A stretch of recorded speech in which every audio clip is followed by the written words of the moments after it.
Follow your nose right out the door, Toucan Sam. Today ain't your day, Lucky the Leprechaun. At ease, Captain Crunch. This isn't about you.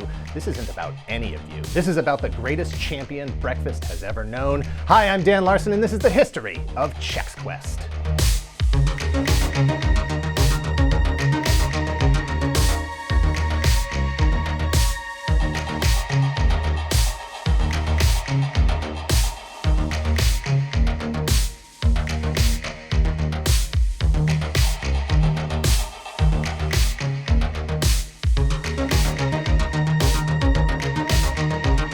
Thank you to Magic Spoon for sponsoring this video. Click the link in the description below and use code TOYGALAXY for $5 off your order today. Magic Spoon is a nutritious, fun, and healthy way to start your day or end your day, or that bridge between the two. What's it called?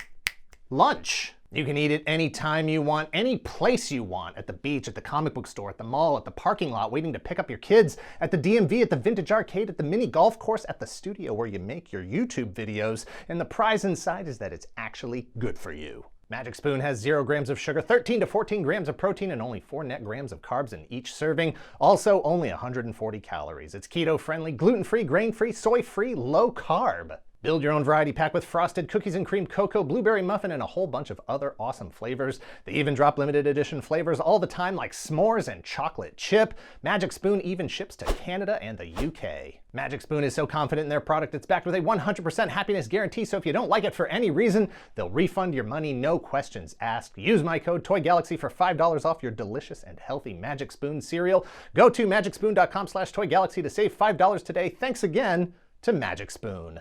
Chex Quest is a video game released by Digital Café and General Mills in 1996 as a free in-box promotional CD and specially marked boxes of Chex cereal. It is a first-person shooter starring the Chex Warrior Fred Chexter in a battle against the evil Flemoids that spawned multiple sequels, graphic updates, and a fan base that remains hungry for more. Far across the galaxy, a volcano has erupted on the planet Bazoik. The explosion has revealed the existence of creatures from another dimension called Flemoids, sentient mucus-based beings that are dripping into this world with their sights set on nutrition. Or rather, the consumption of all of Bazoik's nutrients for themselves. The only hope for planet Bazoik is a solitary volunteer from Chex Squadron on behalf of the Intergalactic Federation of Cereals. With his Chex armor and Zorcher modified to send the Flemoids back to the dimension from whence they came, the Chex Warrior is here to light our darkest hour. Will you join the fight and help the Chex Warrior turn the tide against the Flemoids? Is there hope for the future, or has breakfast time come to an end? Chex is a cereal that has been around since the 1930s, originally produced by Ralston Purina. Yes, the company that made Purina Dog Chow, Purina Cow Chow, and Purina Monkey Chow. The name Shredded Ralston was changed to Chex in 1950 in reference to the Ralston Purina checkerboard logo and the distinct crisscross hollow waffle shape of the cereal bits. In 1994, the human food side of Ralston Purina was spun off as its own company called Ralcorp Holdings. In December of 1996, General Mills was given the go-ahead to purchase Ralcorp. It was at this time that Chex Quest development began. Waters Molitor, a marketing and consulting agency, was tasked with rebooting a Chex brand that had become soggy and bland. With a budget of $500,000 in 6 months, they partnered with Digital Café, a digital media production company founded in 1991 by Dean Hires and Mike Koenigs. The idea was to create the ultimate free in-box cereal prize, capitalizing on the hottest trend with young kids and teens: video gaming. Free inbox prizes have been a promotional tool of cereal, popcorn, and other kids-targeted foods since the early 1900s. It simultaneously borrows the popularity of the licensed item, builds brand loyalty, and gives kids something free simply for choosing a brand of cereal, which was already selling them the idea of fun in a bowl. Digital Café's first move was to come up with something better than what had already been conceived by Ralston Purina and Waters Molitor. According to Dean Hires, the original game would have been something more in line with typical expectations for this kind of project. Something that would have attempted to make education fun, teaching kids about proper nutrition. Something absolutely boring and indicative of the reason Chex was in this popularity bind in the first place. They had lost their cool. Dean Hires gambled that the best way to make this work was to give kids something they were actually excited about, something they were already into: PC games, specifically first-person shooters. Yes, education can be fun, but gratuitous virtual blowing shit up is its own reward. The genre as we know it today kicked off just a few years earlier in 1992 with the release of Wolfenstein 3D by id Software. Wolfenstein 3D put you in the shoes of a Polish-American spy waging a one-man war against the ultimate guilt-free evil enemies, Nazis. Ugh. I hate those guys. While fun, popular, and revolutionary, Wolfenstein 3D was not without controversy. The game is full of Nazi imagery, pixelated, gory death, and capped off with a battle against Hitler himself, commanding a robotic suit armed with heavy machine guns. Id followed that up with Doom in 1993, which improved the graphics and level complexity. It too was controversial, partially because pixelated violence and gore, but also because the only place Doom could go for greater villainy than f***ing Nazis was hell itself. Dean Hires wrote up a treatment for a new Chex-centric game concept that had the players zapping evil creatures back to their own dimension instead of actually killing them. Something that would have been fun and non-violent. With a team of only 6 people, they needed to cut out some of the development time. While 6 months seemed like plenty, it wasn't nearly enough time to build an entire game from scratch, not at the scale they were hoping to achieve. Instead, they reached out to id Software to license the actual game engine that powered Doom from the most recent Doom release, The Ultimate Doom. Id thought it was a fantastic use of the Doom engine and basically free revenue without additional labor for them, considering they had already moved on to a more advanced version with their release of Quake, also in 1996. Chex Quest lead artist Charles Jacoby and programmer Scott Holman both had experience modding or customizing Doom, so they knew where and how to begin. But this wasn't just going to be swapping out demons for Flemoids. Every structure, every effect, every creature, every weapon was going to have to be changed. On top of that, they were going to need new sound effects and new music. Bodies strewn about the facility in Doom could be reskinned as previous Chex Warriors who had become immobilized by Flemoid goo. The Doom Guy face that strains and progressively takes damage in Doom becomes a Chex Warrior who is increasingly covered in green slime. Instead of running out of health, the meter represents the degree of movement left before incapacitation.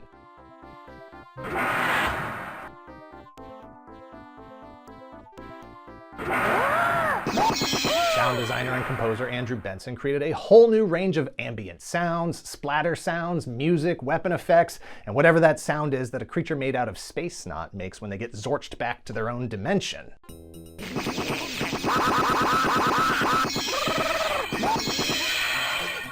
Returning Flemoids back to their own dimension was a key piece of the game. Ralston wasn't going to sign off on a game that associated their cereal with space murder. All of the guns had to be removed, but Digital Café needed something for the player to hold, something to zorch with. They tried Buck Rogers-type ray guns, and when that made Ralston Purina a little too nervous, they switched to Star Trek-style tricorders and handheld devices. Abstract shapes, things with buttons and antenna, prongs and tubes and conductive attachments, gizmos with greeblies. From a mini Zorcher to a rapid Zorcher, the Zorch propulsor to the large area Zorching device, players are given options as they progress through the game. Should you run out of Zorch, then you'll have to do your best with the Boot Spoon or Super Boot Spork. What is Zorching? Well, with space murder off the table, Zorching became code for neutralizing Flemoids with nutrition, blasting them with healthy foods like milk, bananas, strawberries. But that made Ralston Purina nervous about encouraging kids to mimic game behavior through food fights. The solution was a Zorcher that wasn't so much a weapon as it was a tool for initiating accelerated involuntary trans-dimensional relocation. It sends them back to their mucus dimension, where they may or may not return to attack again. The important part is that it's not fatal. The Chex Warrior evolved from essentially a giant piece of Chex with arms and legs like your cool Spot or M&M's. In fact, it was too close to M&M's, so they opted for a guy wearing armor made out of rice Chex with panels that could slide back to show his face. Finally, a space trooper with the rice stuff.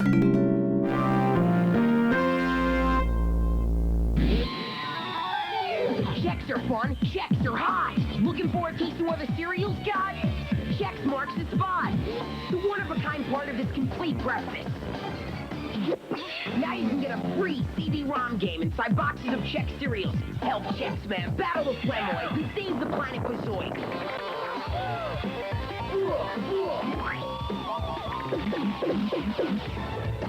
One free and specially marked boxes of Chex cereals. Built on the Doom engine, Chex Quest plays exactly like Doom. First-person perspective, winding your way through maze-like levels, zorching Flemoids, collecting power-ups, weapons, and health. There are fewer levels, but when you beat the final boss, the Flembrain, at the end of level 5, the game is over. You have saved Bazoik. Chex Quest was a legit, fully functional, high-end PC game at the time. If they had sold it, it could have easily commanded $30 in 1996. That's over $50 in today's money. But the cost was absorbed by the promotional dollars and a secondary partnership with America Online. America Online was in the business of getting America online at a time when the majority of the world still wasn't sure what the internet was or what to do with it. As of 1995, AOL had over 3 million active users accessing the baby internet via dial-up.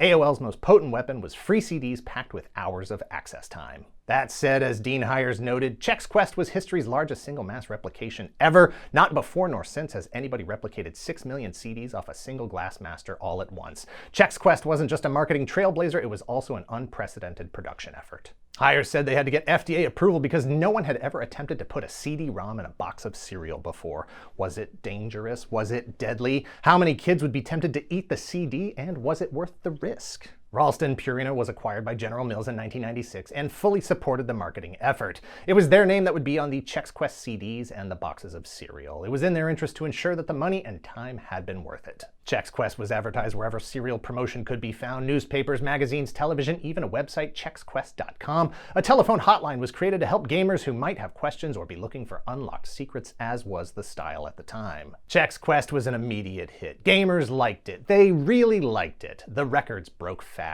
All 6 million CDs were sold out within 6 weeks. Sales of Chex cereal went up nearly 300%. Chex as a brand was back, baby, officially.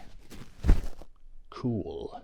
Based on marketing surveys conducted between September 1st and December 31st, 1996, respondents were randomly selected based on cereal buying habits, prior knowledge of General Mills brands, and how good they looked in sunglasses. Popped collars were given priority. Cool is defined as willingness to be seen in public eating Chex cereal. General Mills does not guarantee the accuracy, relevance, timeliness, or completeness of any information used in the surveys. All rights reserved. Gamers of all ages embraced it. For many, it was their first experience playing first-person shooters. Luckily, Chex Quest was playable long after the promotional period was over, and a community was growing that helped keep it alive. Fans spent enough time with the Chex Quest CD trying to satisfy their need for more Chex Quest that they discovered there was more on the disc than they had initially thought. Subsequently named The Leftovers, levels from Ultimate Doom that weren't modded were still there, just sitting there. You can unofficially warp to them. The gory, hellish details aren't there. It's like an apartment where the landlord painted over everything but hasn't redecorated yet. But if you know the maps and the patterns of the bad guys, you can play it. You can't see many of the bad guys, but they're there. It didn't take long for kids and adults to start wondering aloud if a sequel might be on the way. Digital Café followed up Chex Quest just a year later with Chex Quest 2: Flemoids Take Chextropolis,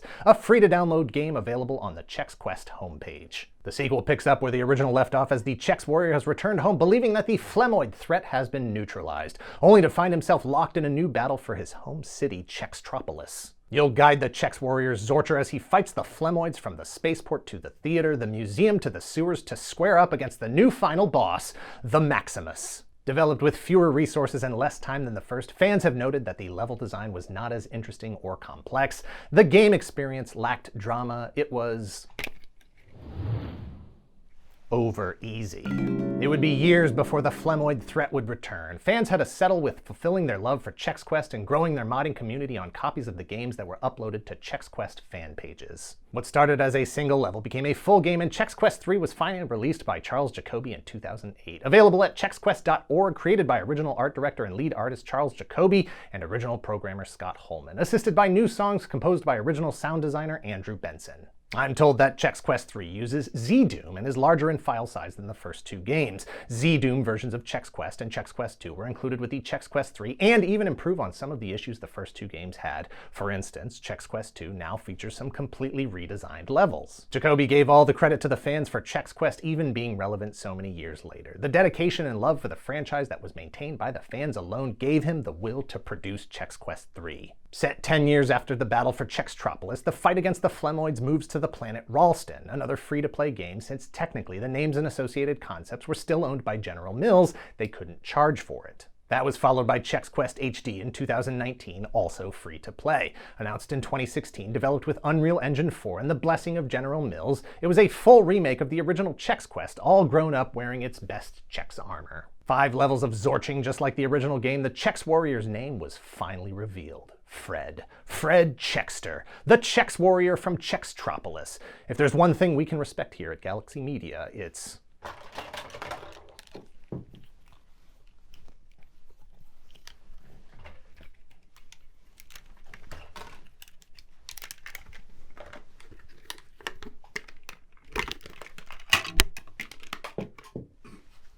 commitment to a bit. In 2020, Limited Run Games issued an incredible physical version of the game with items like t-shirts, collector coins, posters, holofoil stickers, keychains, pins, a floppy disk-shaped USB drive with the game and soundtrack, and a full-size replica Zorcher. It is long sold out. Chex has been available in different varieties for decades. Wheat Chex in 1937, then Rice Chex in 1950. Corn Chex was introduced in 1958. The recipe for Chex Party Mix has been around since 1952, but Chex didn't start officially selling Chex Party Mix until 1985. Official Chex Original Party Mix features wheat and corn Chex, pretzels, rye chips, and mini breadsticks with a unique seasoning blend. And in 2020, Chex Mix wanted to tap into what kids liked to inject some cool back into their brand, just like Chex did in 1996. Comic book superheroes dominate the pop culture landscape, so for free comic book summer, Chex Mix released a Chex Quest anthology comic book, a physical print comic available at participating local comic book shops. As the press release reads, what started in 1996 as a free video game CD-ROM packed inside Chex cereal has now been recreated in HD with a whole new cast of characters. As part of the re-release, they've all been zorched into the comic book dimension. If you missed it, you can still download it for free as a PDF at chexmix.com. New characters have been added to Chex Mix Squadron: Wheatney Chexworth, the Wheat Chex, Dr. Orion, the Rye Bread, Shane, the Dread McBread, the Mini Breadstick, NACL96, the Robot Circle Pretzel, and Pretzel, PRETZL, the Robot Checker Pretzel. Chex Quest HD was released in May of 2020 on Steam. In 2022 on Nintendo Switch, it can be downloaded with multiplayer at chexmix.com/chexquest. The closest thing to toys or action figures are the pieces included with the Limited Run Games packages,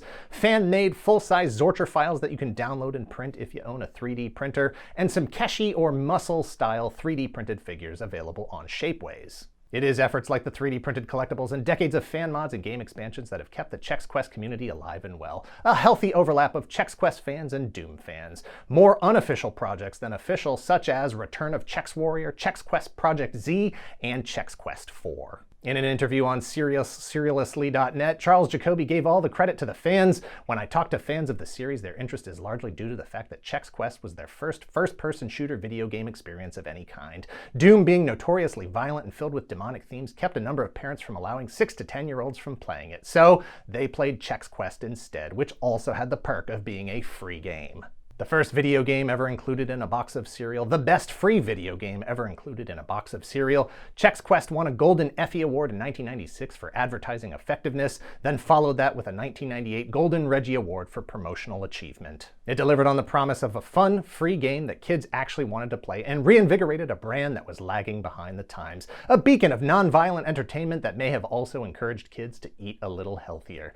Kid tested. Mother approved. I'm doing it with the glasses on. Okay, good luck. I can read just fine. It's bright enough. I'm going to do the show like this from now on. Thanks for watching. Please hit like, hit subscribe if you're not already a subscriber. Thank you very much to those of you who already are. Check us out on Twitch at twitch.tv/toygalaxy. If you're in the position to help the channel grow, if you would like early access to the videos ad-free, please visit our Patreon at patreon.com/toygalaxy. Let us know in the comments down below if you've ever played Chex Quest, or if not, did this video get you excited about seeking it out? What other 1996 games would you like to see get reskinned with cereal themes? Mortal Kombat, obviously, Tomb Raider, Mario 64, Crash Bandicoot. My vote is for Resident Evil, a game full of zombies, because it would be weird to fight back against a breakfast that's trying to eat you. Cut.